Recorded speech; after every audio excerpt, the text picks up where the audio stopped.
Buenos días. Esta es la clase 8 del curso Bases bioquímicas y fisiológicas de la endocrinología. Este es un curso organizado por el Departamento de Docencia del Laboratorio de Biología Ósea de la Facultad de Ciencias Médicas de la Universidad Nacional de Rosario y la Asociación Científica Rosarina de Estudiantes de Medicina, ACREM. Hoy comenzaremos con el tema de hormonas esteroides y nos concentraremos en una parte de las hormonas de la corteza suprarrenal. Las hormonas esteroides se sintetizan a partir de colesterol. En esta estructura química vemos el colesterol, que está formado por un ciclopentano perhidrofenantreno, que son estos 4 anillos fusionados entre sí, donde hasta el carbono 14 corresponde al fenantreno y esta es la parte del ciclopentano. Los números corresponden a los carbonos. Luego en el carbono 17 tiene una cadena lateral ramificada que se extiende hasta el carbono 27 y tiene 2 metilos, uno ubicado en el carbono 13 y constituye el carbono 18 del ciclo y otro ubicado en el carbono 6 y corresponde el carbono 19 de la estructura. Además posee un oxidrielo en posición 3. El colesterol tiene 27 carbonos y a partir de este, por modificaciones de la estructura, se sintetizan las hormonas esteroides. Acá tenemos básicamente 3 tipos de hormonas esteroides. Cuando a partir del colesterol obtenemos una molécula que tiene 21 carbonos, eso pertenece a una familia conocida como pregnanos y la modificación fundamental ocurre en la cadena lateral, donde se corta entre el carbono 20 y 22, reteniendo los carbonos 20 y 21. Si a su vez esta estructura se corta en esta posición entre el carbono 17 y 20, pierde estos 2 carbonos y por lo tanto queda con 19 carbonos, y las moléculas que tienen 19 carbonos pertenecen a una familia conocida como androstanos, que en general tienen un grupo oxigenado en posición 17. Y si se produce el corte de este grupo metilo, anulándose este grupo metilo, queda de 18 carbonos y la molécula se conoce como un estrano. Recordemos brevemente los mecanismos de estimulación y secreción.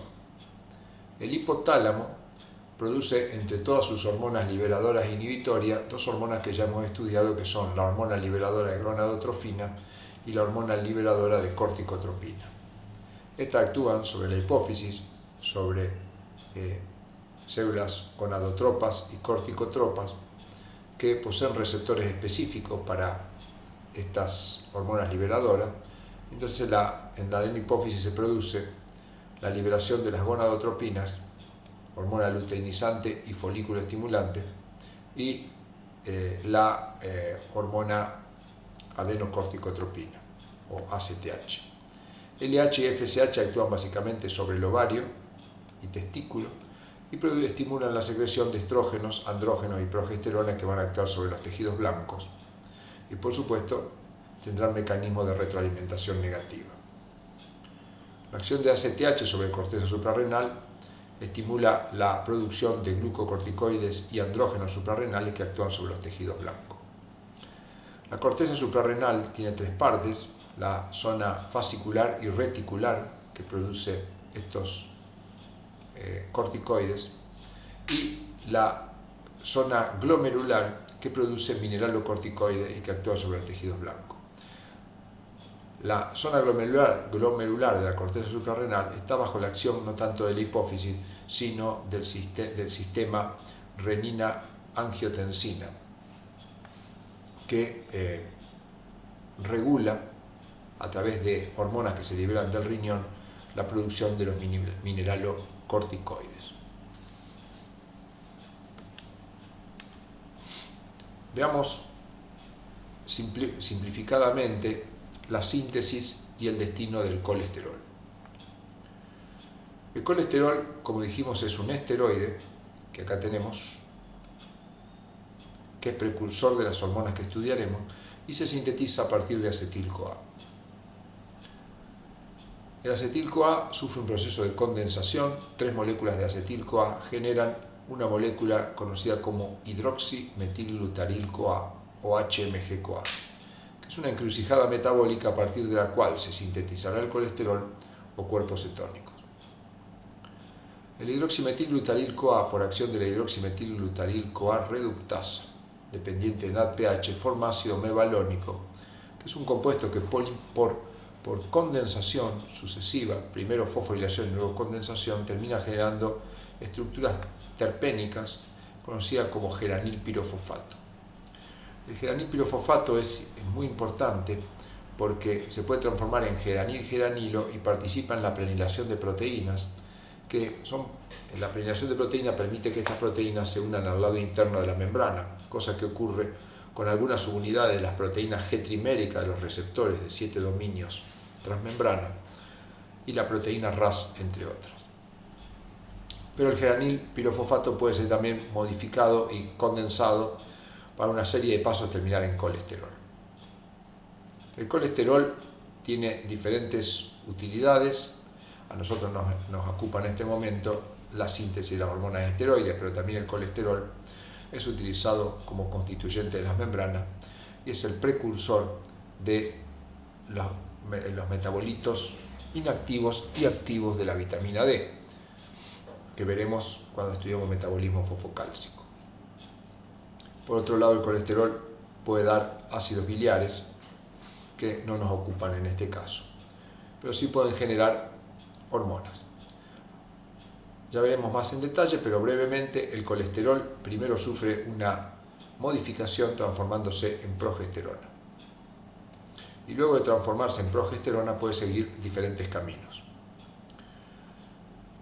En la corteza suprarrenal, en la zona fascicular, puede formar los glucocorticoides, donde el cortisol es el más importante y pertenece a los compuestos que tienen 21 carbono, lo mismo que la aldosterona y la progesterona, son hormonas de la familia de los pregnanos.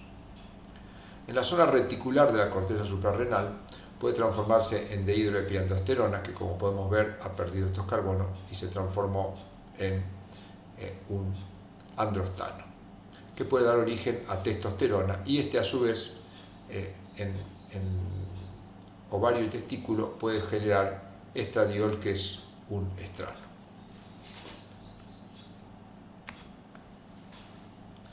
Veamos los mecanismos básicos de síntesis de hormonas esteroides. Las hormonas en las cuales, las células en las cuales ocurre la esteroideogénesis o síntesis de los esteroides poseen receptores para apoproteína B100, que es la apoproteína de las lipoproteínas de baja densidad, que son las que traen colesterol. Estas células, a través de estos receptores, reconocen a las LDL y captan colesterol. El colesterol en el retículo endoplasmático de estas células, utilizando un ácido graso unido a la coenzima A y la enzima acil-CoA, colesterol aciltransferasa, transforma el colesterol en ésteres del colesterol, uniendo un ácido graso en el oxidrilo de la posición 3 del ciclo. Este colesterol, cuando necesite ser utilizado, será hidrolizado el éster. Las células esteroidogénicas se hallan bajo la acción de las hormonas de la hipófisis, las gonadotrofina, LH y FSH, y la corticotropina, que tienen receptores de membrana asociados a proteínas GS, y por lo tanto a adenilciclasa, que generan AMP cíclico y estimulan pKa. La activación de pKa por la acción de las hormonas hipofisiarias va a tener efectos estimulando los receptores que captan lipoproteínas, la conversión a ésteres del colesterol y la hidrólisis de los ésteres del colesterol para generar colesterol libre, que es el sustrato por el cual se forma el precursor de las hormonas esteroides, que es la pregnenolona.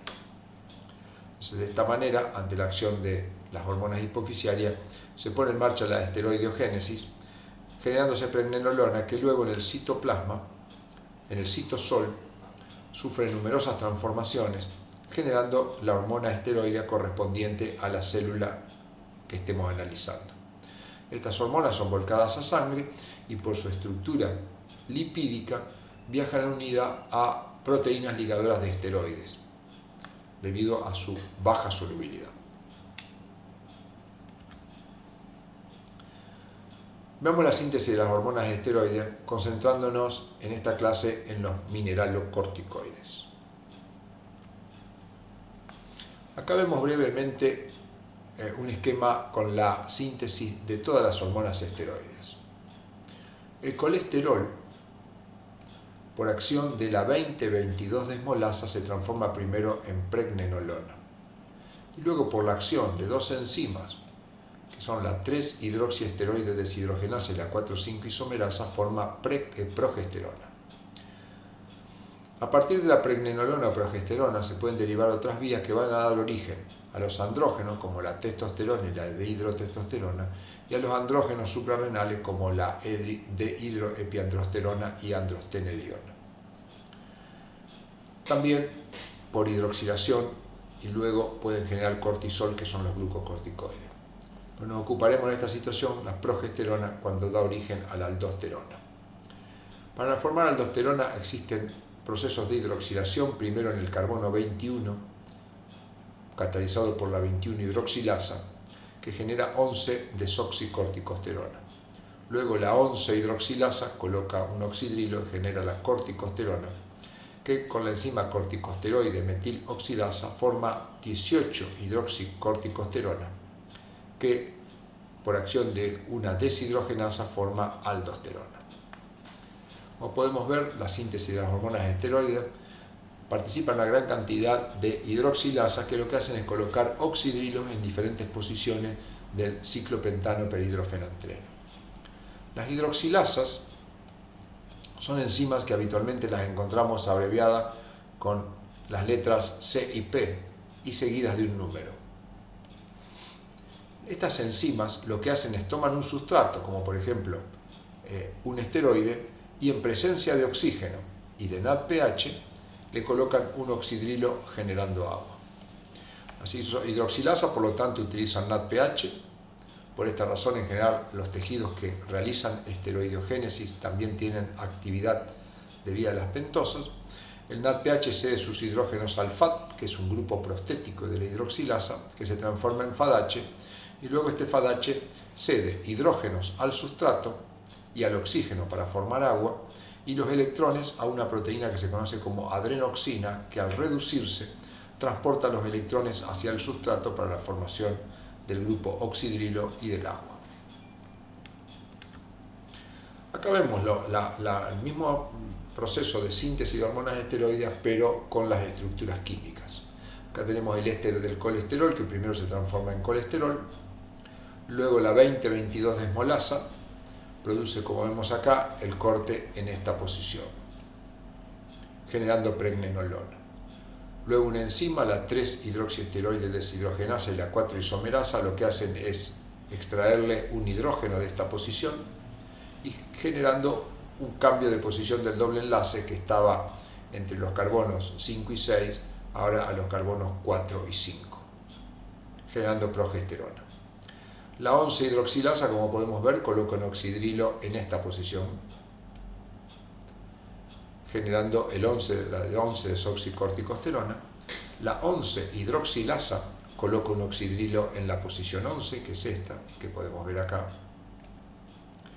Luego la corticosteroide metiloxidasa lo que hace es, en el metilo de la posición 18, coloca un grupo oxidrilo, como podemos ver acá. Y finalmente la 18-hidroxiesteroide deshidrogenasa transforma ese oxidrilo en un grupo aldehído que genera lo que conocemos como aldosterona. Acá vemos nuevamente el proceso de síntesis un poco más desplegado, en el que partimos, el mismo que el anterior, partimos del esterol, de los ésteres del colesterol, tenemos todas las enzimas que producen el proceso hasta aldosterona. se encuentran resaltados en amarillo aquellos esteroides que tienen acción de mineralocorticoide, es decir, que participan de alguna manera sobre receptores que modifican el metabolismo, la reabsorción y excreción de algunos minerales. La aldosterona, para su degradación, primero sufre la acción de una enzima, que es la delta 4,3-oxoesteroide reductasa, que lo que hace es, en esta zona del anillo, que había un doble enlace y un grupo cetona, lo transforma en alcohol. Luego, por el agregado de UDP glucurónico, se transforma en un derivado glucurónico soluble que va a ser excretado por orina. Existen algunas patologías asociadas que podemos estudiar y razonar acá. Por ejemplo, el déficit de corticosteroide metiloxidasa. Cuando falte, obviamente, esta enzima, tendremos un déficit de aldosterona que podrá ser, de alguna manera, compensado por el aumento de algunos precursores que, como habíamos visto, tenían acción de mineralocorticoide, como la 11-desoxicorticosterona. Otra patología interesante es el déficit de la 11-hidroxilasa o CYP11B2, que al faltar esta enzima faltará aldosterona y eso producirá un estímulo que conducirá a hiperplasia del adrenal.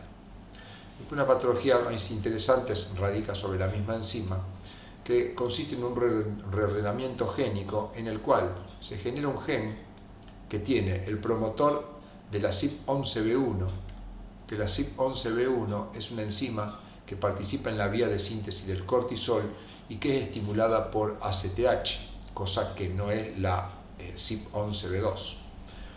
Entonces se produce una fusión entre el gen el gen de la CYP11B1 y el gen de la CYP11B2, acá es B2. Entonces, ¿qué ocurre? El gen que codifica esta enzima ahora es sensible a ACTH y entonces, por lo tanto, ante los aumentos de ACTH ocurrirá un aumento de aldosterona y por eso el nombre es hiperaldosteronismo adrenal, que surge de fusión de parte de dos genes distintos involucrados en diferentes partes de la esteroideogénesis. Acá vemos el mecanismo de acción y de liberación. Intentaremos analizarlo partiendo desde acá. Si tenemos una disminución del sodio plasmático o una disminución del volumen de líquido extracelular, esto va a llevar a una disminución de la presión arterial. La disminución de la presión arterial es un estímulo para que las células yuxtaglomerulares, las células del aparato yuxtaglomerular del riñón, generen renina, que es una enzima que transforma el angiotensinógeno en angiotensina 1.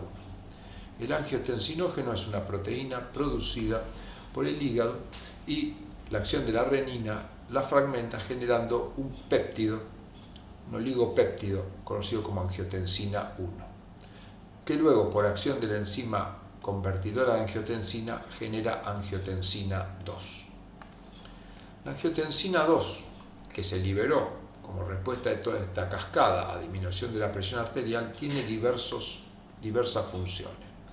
Por un lado, actúa sobre los receptores de angiotensina 2 tipo 1 que se hallan en el músculo liso vascular a través de mecanismos que involucran a la fosfolipasa C, el calcio y la proteinquinasa C, produciendo vasoconstricción. Al producir vasoconstricción, esto tiene un proceso de retroalimentación sobre el descenso de la presión arterial, es decir, que inhibiría el descenso, por lo tanto produce un ascenso de la presión arterial.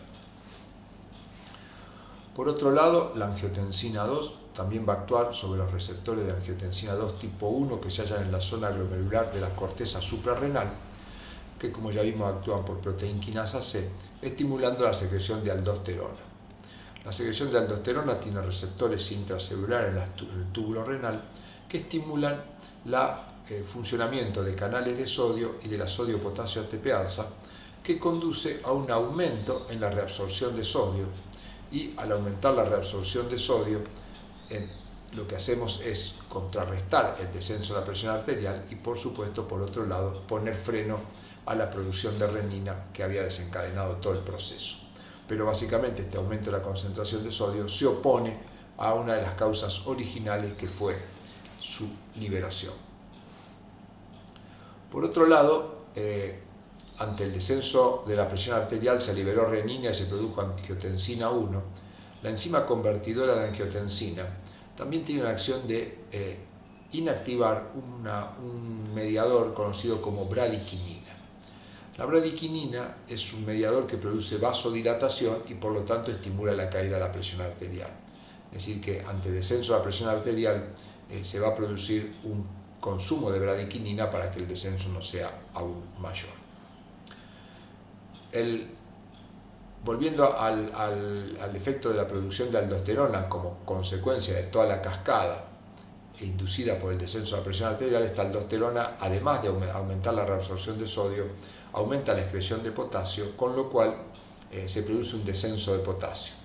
Este descenso de potasio es inhibitorio, por supuesto, de los altos niveles, porque los altos niveles de potasio también estimulan la secreción de aldosterona.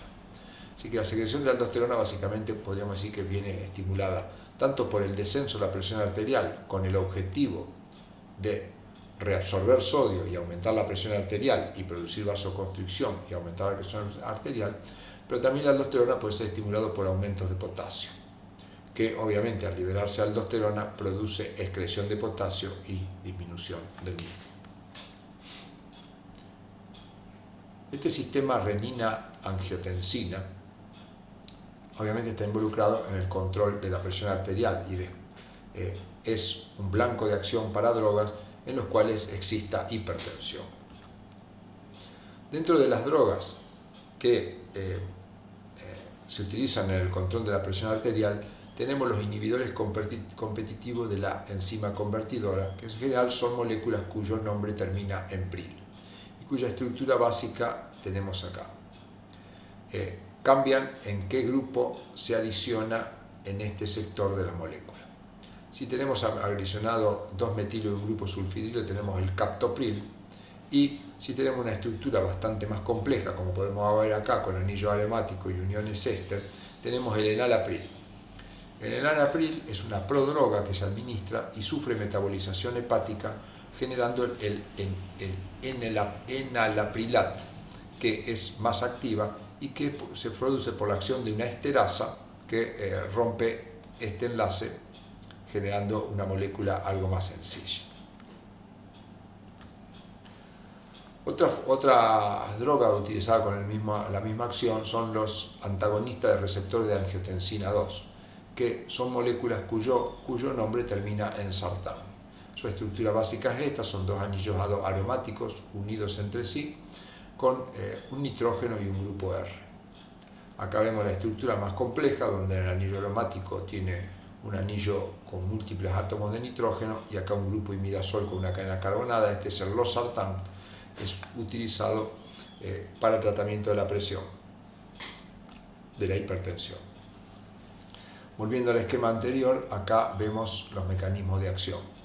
El enalapril es un inhibidor de la enzima convertidora. Al inhibir la enzima convertidora se forma menos angiotensina, y al haber menos angiotensina tendremos un descenso de los niveles de aldosterona y una inhibición del proceso de vasoconstricción. Por lo tanto, al no existir la vasoconstricción, por un lado tendremos que la presión arterial desciende, y al no tener aldosterona no se reabsorbe sodio. Al no reabsorberse sodio, los niveles de sodio tendrán a bajar y a bajar la presión arterial. Por otro lado, la enzima convertidora de angiotensina inhibía la bradiquinina, que era una sustancia vasodilatadora. Por lo tanto, ahora al haber una inhibición de la ECA, los niveles de bradiquinina podrán producir vasodilatación, que lo que hace es disminuir la presión arterial. El losartán, por su parte, lo que hace es inhibir las acciones de angiotensina 2, compitiendo a nivel de los receptores de angiotensina 2 que se hallan en la zona glomerular de la corteza suprarrenal y en el músculo liso vascular.